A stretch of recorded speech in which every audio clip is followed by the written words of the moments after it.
సర్వ మానవాళికి రక్షకుడు, మనకు కొండంత అండగా నిలిచేవాడు, మనసులో తలచిన వెంటనే గుండెల నిండా ధైర్యాన్ని నింపగలిగే మహాయోధుడు, అభయహస్తంతో ఎల్లవేళలా మనల్ని కాపాడే ఆ పవనపుత్రుడిని ఇప్పుడు మనసారా స్తుతించుకుంటూ శ్రీ పంచముఖ ఆంజనేయ స్వామిగా అవతారమెత్తిన కథను దృశ్య రూపంలో తిలకిద్దాం రండి.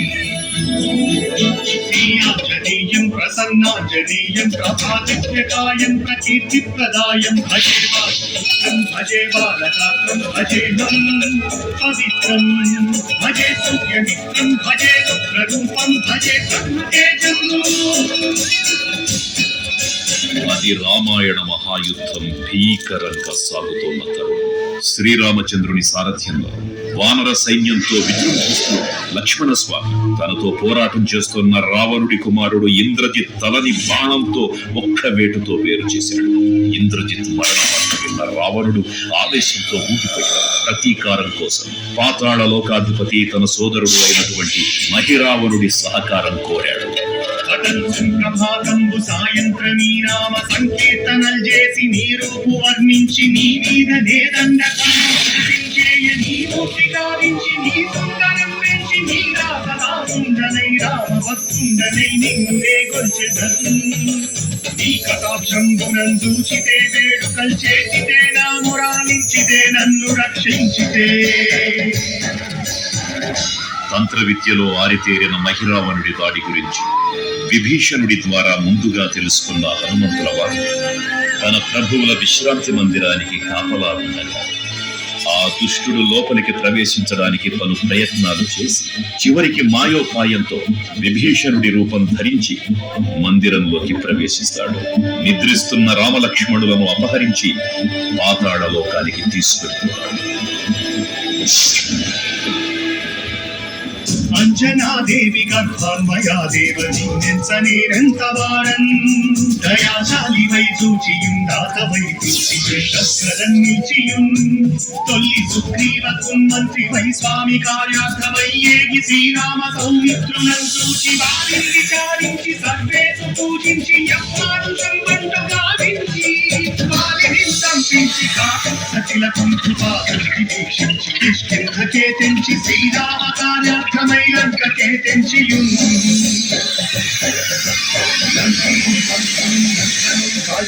యప్పూని చూచి ఆనందము పొంగి ఆనందరం విచ్చి ఆరత్నముందెచ్చి శ్రీరామముందిచ్చి సంతోషముంజేసి తన ప్రభువులను కాపాడుకోవడానికి వాయువేగంతో పాతాళ లోకానికి చేరుకున్న ఆంజనేయ స్వామికి సగం మొసలి సగం వానర రూపంలో ఉన్న వింత జీవి ముఖద్వారం వద్ద కాపలా కాస్తూ కనిపిస్తుంది. ఆ జీవి మకరధ్వజుడు అనే మహాసముద్రాన్ని దాటుతుండగా నీటిలో పడ్డ తన వేదవిధుడు ఒక మొసలి గ్రహించడం వల్ల జన్మించాడని తెలుసుకొని ఆశ్చర్యపోతాడు హనుమంతుడు. తన పుత్రుడిని యుద్ధంలో ఓడించి పాతాళ లోకంలోకి ప్రవేశిస్తాడు.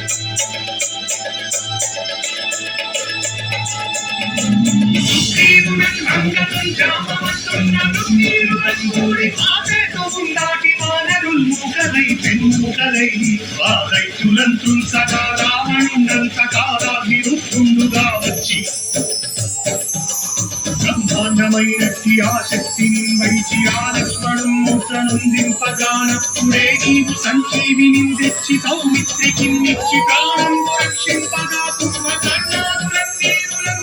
శ్రీరామ రావణం సంపగానంతమయ్యుండనవ్వేనం విభీషణ్ వేడుకంతోడు కన్వచ్చి పట్టాభిషేకం చేయించి సీతామహాదేవిని తెచ్చి శ్రీరామునిచ్చి అంతం అయోధ్యాపురించొచ్చి పట్టాభిషేకం సంరంభమయ్యున్నా. పాతాళ లోకంలో అడుగుపెట్టిన పవనపుత్రుడు మహిరావణ మరియు అహిరావణ సోదరులు ఇక్కడ 5 దిక్కులలో ఉన్న 5 దీపాలను ఒకేసారి ఆర్పడం ద్వారా మాత్రమే వారి మరణం సంభవిస్తుందని చెప్పగా అప్పుడు మహాబలి 5 ముఖాల ధారణ చేసి పంచముఖ ఆంజనేయునిగా అవతరించి ఏకకాలంలో 5 దీపాలను ఆర్పివేసి ఆ దుష్ట సోదరులను తుదముఖిస్తారు. ఈ కన్న నాకెవ్వరు కూర్మిలేరంచు మన్నొచ్చి శ్రీరామ భక్త ప్రశస్తంబుగా నిన్ను సేవించి నీ కీర్తనలు చేసిన పాపముల్ రాజ్యముల్ కల్పునే సామ్రాజ్యముల్ కల్పు సంపత్తులో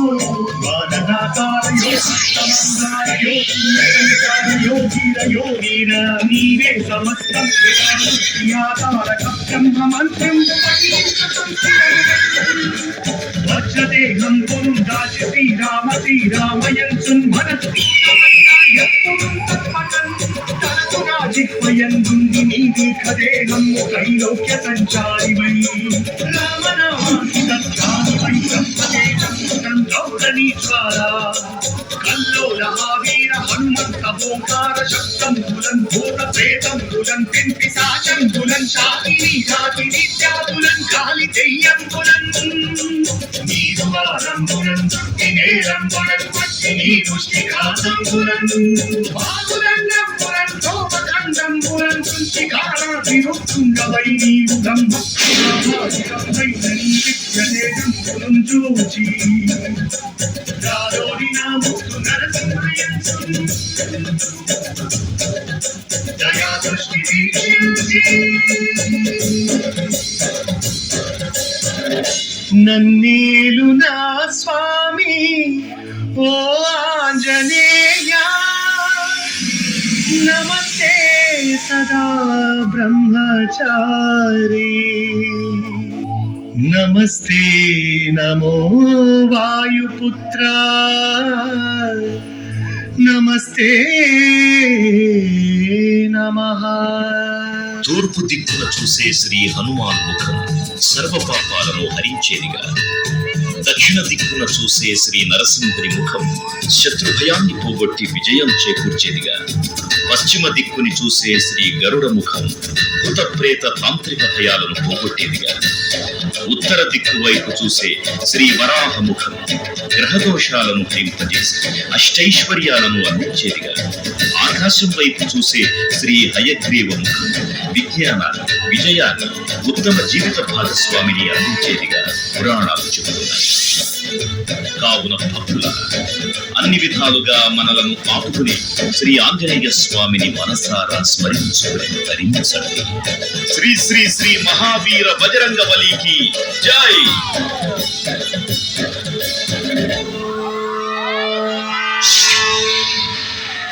జై శ్రీరామ్, జై జై శ్రీరామ్.